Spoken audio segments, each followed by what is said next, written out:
Hello बच्चों, कैसे हैं आप लोग। आज का जो अपना वीडियो होगा वो बायोलॉजी का इम्पोर्टेंट लघु उत्तरीय प्रश्न होगा, ठीक है। और इस सीरीज को कंप्लीट करने के बाद हम बायोलॉजी का आपका दीर्घ उत्तरीय प्रश्न का सेट लेकर के आएंगे और उसके बाद क्रम से फिजिक्स और केमिस्ट्री का, ठीक है। तो चलिए आज की वीडियो हम लोग देखिए। अपना पहला क्वेश्चन है, अभी जो भी क्वेश्चन होगा वो परिभाषा वाला होगा। पहला क्वेश्चन है, पोषण से आप क्या समझते हैं। तो देखो, जीवों के भोजन ग्रहण करने को हम क्या कहते हैं, पोषण कहते हैं। तो पोषण का मतलब क्या हुआ, भोजन ग्रहण करना। पोषण कितने प्रकार के होते हैं, पोषण दो प्रकार के होते हैं, स्वपोषण और परपोषण, ठीक है। स्वपोषण और परपोषण। जब जीव अपना भोजन स्वयं तैयार कर ले तो इसे हम स्वपोषण कहते हैं, और जब जीव अपने भोजन के लिए किसी दूसरे पे निर्भर रहे तो इस प्रकार के पोषण को हम परपोषण कहते हैं। तो पोषण का मतलब भोजन ग्रहण करना। नेक्स्ट क्वेश्चन है, क्रमाकुंचन से आप क्या समझते हैं। देखो, क्रमाकुंचन का मतलब क्या हुआ, हम जब भोजन करते हैं ना तो भोजन का टुकड़ा जैसे ही ग्रास नली में आता है, भोजन का टुकड़ा जैसे ही ग्रास नली में आता है, ग्रास नली की दीवार जो होती है वो फैलने और सिकुड़ने लगती है। तो ग्रास नली में जो गति होती है ना, इस गति को ही हम क्रमाकुंचन के नाम से जानते हैं, ये ध्यान रखिएगा। और इस क्रमाकुंचन गति के कारण ही ग्रास नली में जो भोजन का टुकड़ा होता है वो धीरे धीरे आगे बढ़ते हुए अमाशय की तरफ पहुंच जाता है। बात समझे। तो क्रमाकुंचन क्या है, ग्रास नली की दीवार में जो गति होती है, भोजन के पहुंचते ही ग्रास नली की दीवार फैलने और सिकुड़ने लगती है, इस गति को हम क्रमाकुंचन कहते हैं। काइम से आप क्या समझते हैं। देखिए, अमाशय में कौन सा अम्ल पाया जाता है, तो अमाशय में HCl पाया जाता है, ठीक है। HCl पाया जाता है। अगर आपसे HCl का काम पूछा जाए कि हाइड्रोक्लोरिक अम्ल का क्या काम है या पाचक एंजाइम का क्या कार्य है, तो हाइड्रोक्लोरिक अम्ल जो होता है अमाशय में जो भोजन का टुकड़ा आता है ना, उसको गाढ़े लई के तरह बना देता है। उस लई को हम क्या कहते हैं, काइम कहते हैं, ठीक है। तो ध्यान रखिएगा, काइम क्या है, तो अमाशय में जो भी भोजन आता है वो गाढ़े लई के जैसा हो जाता है, उस लई को हम क्या बोलते हैं, काइम बोलते हैं, ठीक है। पेप्टिक अल्सर से आप क्या समझते हैं। अमाशय में, अमाशय जो है उसमें अंदर की तरफ जो घाव हो जाता है ना, उस घाव को हम पेप्टिक अल्सर कहते हैं। तो अमाशय में होने वाले घाव को हम पेप्टिक अल्सर के नाम से जानते हैं। ये घाव क्यों होता है, तो देखिए, हम लोग का जो अमाशय होता है ना, जो अमाशय होता है, अमाशय की दीवार को सुरक्षा देने का काम म्यूकस करता है, ठीक है। ये म्यूकस है जो अमाशय की दीवार को सुरक्षा देने का काम करता है। लेकिन जब HCl शरीर में ज्यादा बनता है, ठीक है, इसके बहुत से वजह हो सकते हैं। HCl ज्यादा बन रहा है या कोई व्यक्ति लंबे समय से भूखा है, ठीक है, तो उस स्थिति में HCl को पचाने के लिए तो कुछ मिलेगा नहीं, तो वो क्या करता है, अमाशय की दीवार को ही पचाने लगता है। तो जब तक म्यूकस रहेगा तब तक वो म्यूकस को पचाएगा, और म्यूकस को पचाने के बाद वो अमाशय की दीवार को ही पचाने लगता है। और इससे क्या होता है, अमाशय की दीवार जो होती है ना वो धीरे धीरे पतली होती जाती है, जिससे उसमें घाव निकल जाता है। उसी घाव को हम पेप्टिक अल्सर के नाम से जानते हैं। नेक्स्ट है, श्वसन से आप क्या समझते हैं। तो श्वसन क्या है, वह प्रक्रिया जिसके अंतर्गत हम ऑक्सीजन ग्रहण करते हैं और कार्बन डाइऑक्साइड उत्सर्जित करते हैं, बाहर करते हैं, इस प्रक्रिया को हम श्वसन कहते हैं। और श्वसन की प्रक्रिया से हमें ऊर्जा की प्राप्ति होती है, ठीक है। परिवहन से आप क्या समझते हैं। देखिए, हमारे शरीर में लाभदायक पदार्थ और हानिकारक पदार्थ, दोनों प्रकार के पदार्थ जो होते हैं वो शरीर के एक अंग से दूसरे अंग तक जाते रहते हैं, चलते रहते हैं, ठीक है। तो हमारे शरीर में हानिकारक पदार्थ और लाभदायक पदार्थों का शरीर के एक अंग से दूसरे अंग तक जाने को क्या कहते हैं, परिवहन कहते हैं। और इसके माध्यम से जो लाभदायक पदार्थ होता है वो शरीर के एक अंग से दूसरे अंग तक जाता है, और जो हानिकारक पदार्थ होता है वो भी इसी प्रक्रिया से होते हुए बाहर की तरफ उत्सर्जित हो जाता है। संवहन ऊतक से आप क्या समझते हैं। तो जाइलम और फ्लोएम को हम संवहन ऊतक के नाम से जानते हैं, ठीक है। तो जाइलम जो है वो जल का संवहन करता है और फ्लोएम जो है वो भोजन का संवहन करता है। वाष्पोत्सर्जन से आप क्या समझते हैं। तो जैसा कि आप जानते हैं कि पेड़ पौधे जो होते हैं, पेड़ पौधे वो अपने पत्तों से पानी को वाष्प के रूप में बाहर करते हैं, ठीक है।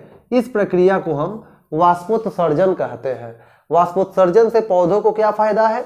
तो देखिए, मान लीजिए कि दिन में जो सूरज की गर्मी होती है तो उससे जो पत्ता है वो तो बहुत ज़्यादा गर्म हो जाएगा। तो पत्ता फिर गर्म जब बहुत ज़्यादा हो जाएगा तो फिर तो वो झुलस जाएगा, सूख जाएगा।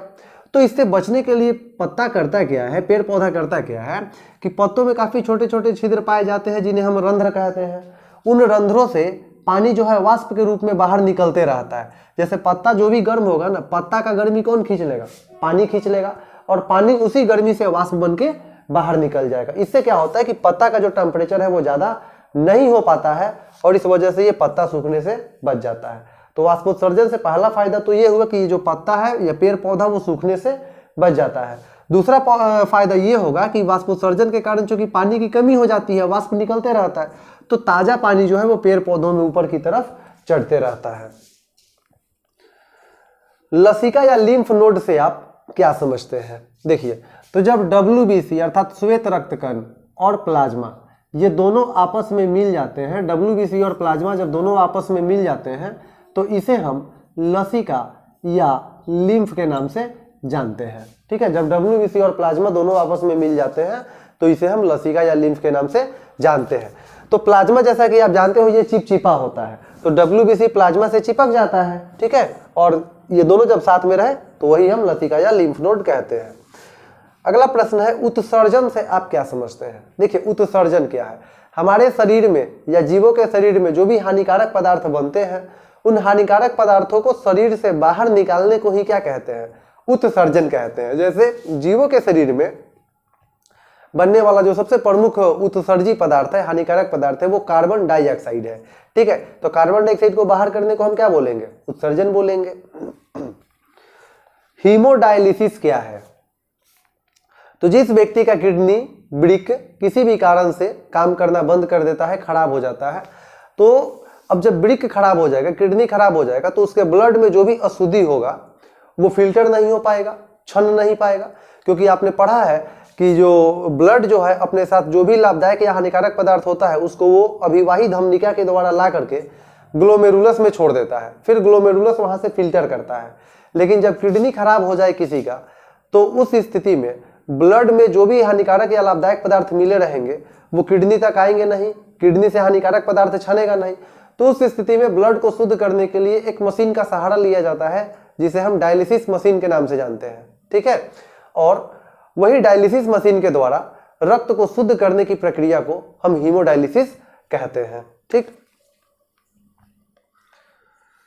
प्रकाश अनुवर्तन क्या है? तो देखो, पेड़ पौधों को जिधर से सूर्य की रोशनी प्राप्त होती है, जिस दिशा से, पौधों का जो शीर्ष भाग होता है, अगला भाग, सबसे ऊपर का भाग, वो उसी दिशा की तरफ मुड़ जाता है, तो इसे हम प्रकाश अनुवर्तन कहते हैं। अब जैसे बात समझिए, जैसे इसके लिए आपको गमले में लगा हुआ कोई पौधा लेना है, तो यहाँ पे ये जो पौधा है वो गमले में लगा हुआ है। अब देखो, तो हम गमले में लगा हुआ ही पौधा क्यों लेंगे? ताकि हम इसे आसानी से एक जगह से दूसरी जगह उठा के रख सकते हैं यदि गमला में लगा हो तो। अब देखो, अब इस पौधा को हम क्या करेंगे, कुछ दिनों के लिए एक ऐसे कमरे में ले जाके छोड़ देंगे जो बिल्कुल अंधेरा हो। जैसे हम इसे अंधेरे कमरे में ले जाकर के छोड़ दिए। ठीक है, इस कमरे में व्यवस्था, ये जैसे कमरा है, इस कमरे में व्यवस्था ऐसी रखनी है कि इसमें किसी एक तरफ से ही सूरज का लाइट आए। ठीक है, किसी एक तरफ से ही सूरज का लाइट आए। अब कुछ दिन बाद हम क्या देखेंगे कि इस पौधे को सूरज का लाइट तो केवल इसी दिशा से मिलेगा। ठीक है, अब देखिए, अब कुछ दिन बाद आप क्या देखोगे कि वो जो गमला में जो पौधा है उसका जो शीर्ष भाग है उसको जिधर से सूरज का प्रकाश मिल रहा है वो उसी तरफ मुड़ जाएगा। ठीक है, तो इस प्रकार की जो गति होती है ना, उसे हम प्रकाश अनुवर्तन बोलेंगे। बात समझे? क्योंकि लाइट उधर से मिल रहा था सूरज का, तो ये कुछ दिनों बाद उस दिशा में मुड़ गया। तो पौधे जब प्रकाश की दिशा की तरफ गति करे तो इसे हम प्रकाश अनुवर्तन के नाम से जानते हैं।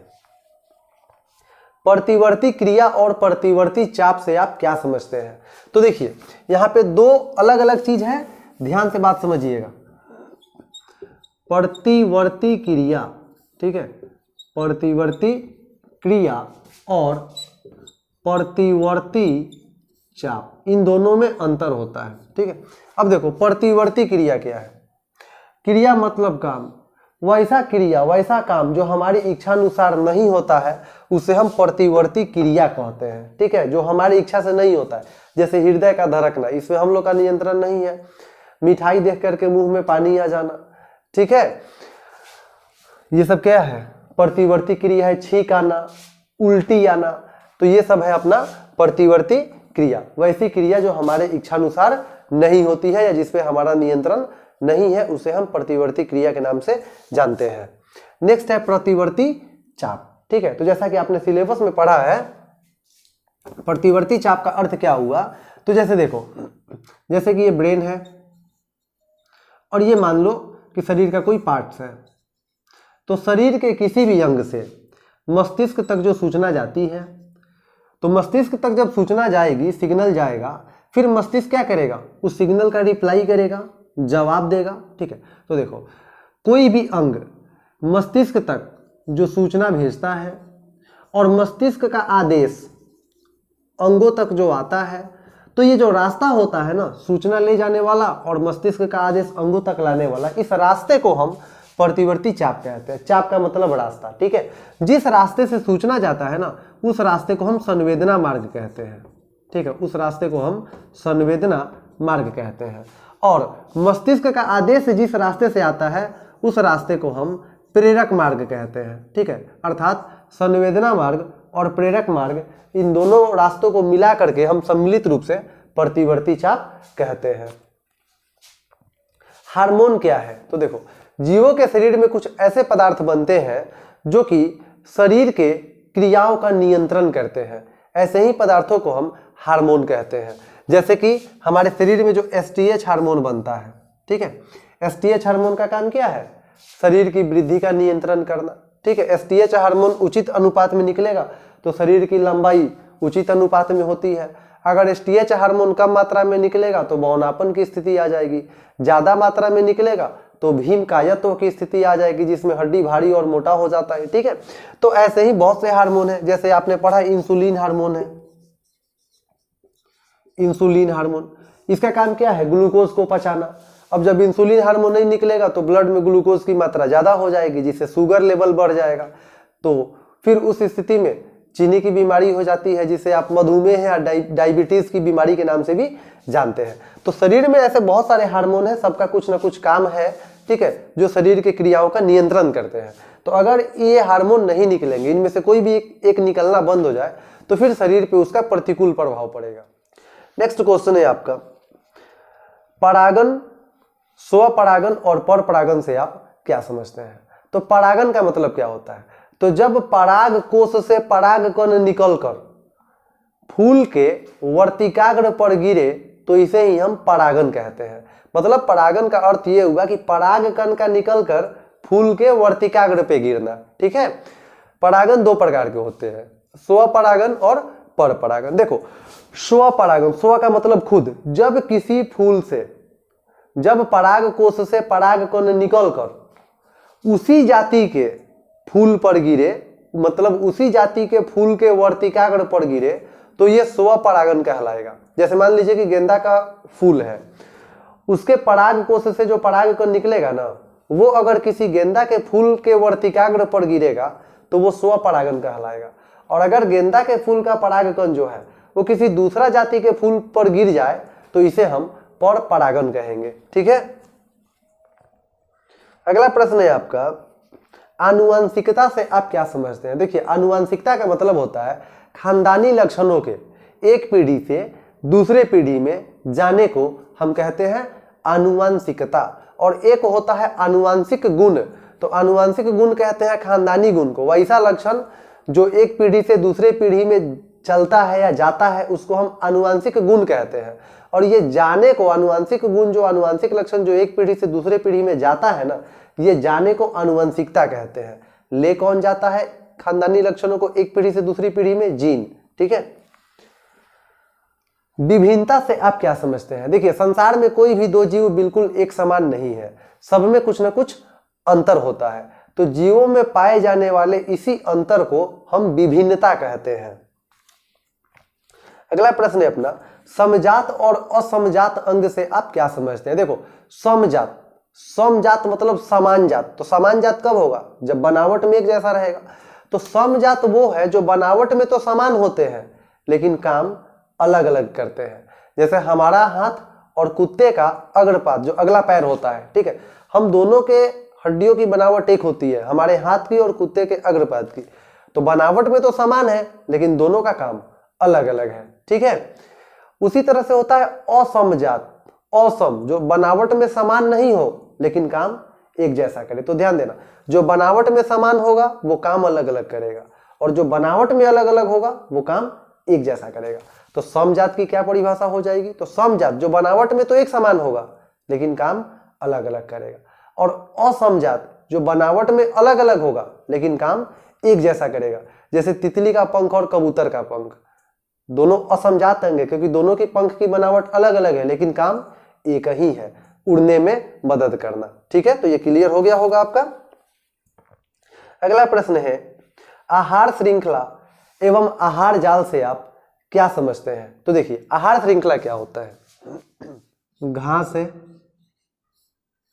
घास को खाया बकरी और बकरी को खा गया शेर, ठीक है। आप इसे लंबा भी बना सकते हैं, ठीक है। तो देखिए, जब वैसी श्रृंखला जिसमें एक जीव किसी दूसरे को खा जाए, फिर उस जीव को भी कोई और जीव खा जाए, तो इसी श्रृंखला को हम आहार श्रृंखला कहते हैं, ठीक है। जैसे यहाँ पे मैं इसे अगर बढ़ा दूं तो बकरी को खा लिया कौन? भेड़िया, और भेड़िया को खुद खा गया कौन? शेर, ठीक है। तो वैसी श्रृंखला जिसमें एक जीव किसी दूसरे जीव को खाए और उस जीव को भी कोई अन्य जीव खा ले, तो इसी श्रृंखला को हम आहार श्रृंखला कहते हैं। आहार जाल से आप क्या समझते हैं? तो देखिए, जब आहार श्रृंखला सीधा न हो करके टेढ़ा मेढ़ा जाल जैसा रचना बनाए तो इसे हम आहार जाल कहते हैं। तो यदि आहार जाल का हम फिगर बनाएंगे ना, तो जैसे घास हो गया, आपको यहाँ पर जैसे मान लीजिए हम शेर बना दिए, ठीक है ना। अब ये टेढ़ा मेढ़ा तुम्हें जाल जैसा रचना करना है। जब से एक ऐसे हो गया घास, घास को खाया बकरी, बकरी को खा लिया शेर, ठीक है। और फिर मान लीजिए घास है, घास को खाया खरगोश, खरगोश को खा गया कुत्ता, या आप खुद से सोच के कर सकते, कुत्ता को खा गया शेर। घास, घास को खाया हिरन, हिरन को खाया शेर। तो देखो, काम इसमें भी वही है लेकिन ये टेढ़ा मेढ़ा जाल जैसा है। तो जब आहार श्रृंखला सीधा ना होकर के टेढ़ा मेढ़ा जाल जैसा हो तो इसे हम आहार जाल कहेंगे। ओजोन परत का काम क्या है? तो ओजोन परत का काम सूर्य से आने वाली हानिकारक पराबैंगनी किरणों को अवशोषित करना है। देखिए, सूर्य से जितनी भी किरणें आती हैं, अगर वो उसमें अधिकांश किरणें धरती तक पहुंच जाए ना तो पृथ्वी जल जाएगी, ठीक है। धरती पे जीवन संभव नहीं होगा। तो ओजोन परत करता क्या है? सूर्य से आने वाली अधिकांश किरणों को वो अवशोषित कर लेता है, जिससे बहुत कम ही किरण धरती तक पहुंच पाती है, जिससे धरती पे जीवन संभव है। पहला काम तो ये हो गया। दूसरा काम हुआ कि सूर्य के प्रकाश में बहुत सी हानिकारक किरणें होती हैं जिनमें पराबैंगनी किरण भी होता है। अगर पराबैंगनी किरण धरती तक पहुंच जाए तो मोतियाबिंद की बीमारी होगी, चर्म रोग होगा, स्किन का कैंसर भी हो सकता है, चमड़े का कैंसर भी हो सकता है। तो इन सब से हमें कौन बचाता है? ओजोन परत। लेकिन वर्तमान में ओजोन परत की मोटाई में कमी होते जा रही है। इसे हम ओजोन अवक्षय के नाम से जानते हैं और इसके लिए मुख्य रूप से जिम्मेवार CFC है, जिसे हम क्लोरोफ्लोरोकार्बन के नाम से जानते हैं। उत्पादक से आप क्या समझते हैं? तो वैसे जीव जो अपना भोजन स्वयं तैयार कर लेते हैं उन्हें हम उत्पादक कहते हैं। इसके अंतर्गत हरे पेड़ पौधे आते हैं क्योंकि वो अपना भोजन स्वयं तैयार कर लेते हैं। उपभोक्ता किसे कहते हैं? तो वैसे जीव जो अपने भोजन के लिए किसी दूसरे जीव पे निर्भर रहते हैं उन्हें हम उपभोक्ता कहते हैं, ठीक है। और उपभोक्ता 3 प्रकार के होते हैं, प्राथमिक, द्वितीयक, तृतीयक। जैसे देखो, यहाँ पर बकरी प्राथमिक उपभोक्ता हो जाएगा, ठीक है। प्राथमिक उसको कहते हैं जो शाकाहारी होता है, ठीक है। ये भेड़िया द्वितीयक हो जाएगा। द्वितीयक उपभोक्ता उसको कहते हैं हम जो कि किसी शाकाहारी जीव का शिकार करता है, ठीक है। और शेर यहाँ पर हो जाएगा तृतीयक उपभोक्ता। क्यों? क्योंकि तृतीयक उपभोक्ता हम उसे कहते हैं जो किसी मांसाहारी जीव का शिकार करता है, ठीक है। तो देखो, प्राथमिक वो है जो शाकाहारी जीव होता है, द्वितीयक वो होता है जो किसी शाकाहारी जीव को खाता है, और तृतीयक वो होता है जो किसी मांसाहारी जीव को खाता है। अपघटनकर्ता से आप क्या समझते हैं? तो वैसे जीव जो मरे हुए जीव जंतुओं का भक्षण करते हैं, खाते हैं, अपघटन करते हैं, उन्हें हम अपघटनकर्ता कहते हैं, ठीक है। नेक्स्ट प्रश्न जो है आपका वो है उपार्जित लक्षण के सिद्धांत को समझाएं। तो देखिए, उपार्जित लक्षण का सिद्धांत जो है वो लामार्क के द्वारा दिया गया था और इस सिद्धांत के द्वारा लामार्क ने यह बताया था कि हम अपने शरीर के जिस अंग का अधिक उपयोग करेंगे वो अंग ज्यादा विकसित हो जाएगा, और जिस अंग का उपयोग हम कम करेंगे वो अंग कम विकसित हो जाएगा। इसे ही हम उपार्जित लक्षण का वंशागति सिद्धांत के नाम से जानते हैं। ठीक है, तो बच्चों वीडियो काफी लंबा हो जाएगा, मैं एक वीडियो और आपका दीर्घ उत्तरीय के लिए बनाऊंगा, उसमें 4 से 5 प्रश्न लघु उत्तरीय के भी और होंगे। ठीक है, तो आज तक के लिए इतना ही। शुभ रात्रि, जय हिंद।